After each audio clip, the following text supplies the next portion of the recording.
السلام عليك يا باور. باشا أحوال سلامتي؟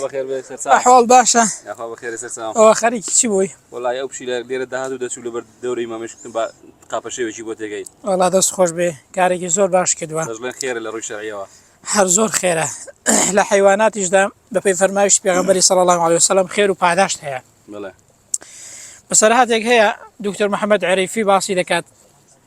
ضلي پیاوێک دەگەڕێتەوە دەڵێ تەلەفۆنیان بۆ کردم لە نەخۆشخانەیەوە گوتیان تاکە زۆر نەخۆشە خێرا بگە خەستەخانەی دەڵێ ڕۆیشتم کاتێک کە لە ڕێگایەدا ڕۆیشتم گەیشت بە دوکانێکی پشیلەیەکم بینی زۆر وەکو بڵێ برسی بوو لەگەڵ هەندێک بەچکەی ئاوا وەکو بڵێ لە شوێنێکی بوو زۆر برسی بوو زۆر بێحاڵ بوو پێشەوەی بگەممە نەخۆشخانەکەی دەڵێ چوم لە دوکانێکی نزیک ئەو شوێنەیەی هەندێک گۆشت توشتم تەرتیب کرد بوو بۆ ئەو پشیلانەم برد و یەکسەر چوم بۆ نەخۆشخانەکەی بۆ ئەوەی کە فریای دایکم کۆم گوتیان زۆر نەخۆشە حاڵی زۆر شەڕە سوێن دەخوا دەڵێ سوێن بەخوای گەورە کاتێککە گەیشتمە نەخۆشخانەکەی بینیم دایکم و خۆش خۆی هاتبووە و زۆر باش بوو کاتێک کە لێم پرسید چۆن بوو ئاوا بەهۆش بووی و زۆر بێحاڵ بووی و ئێستا چاک بووی گوتی گێڕایەوە دایکم باسی کرد گوتی سوێن بەخوای گەورە لە خەوێمدا خەونێکم بینی چەند پشیلەیەک وەکو بڵێ ئاوا وەستابوون دەستیان بەرز کردبەوە بە زمانی حاڵ وەکو بڵێ دوعایان دەکرد و دەپاڕەنەوە بۆم دەپاڕەنەوە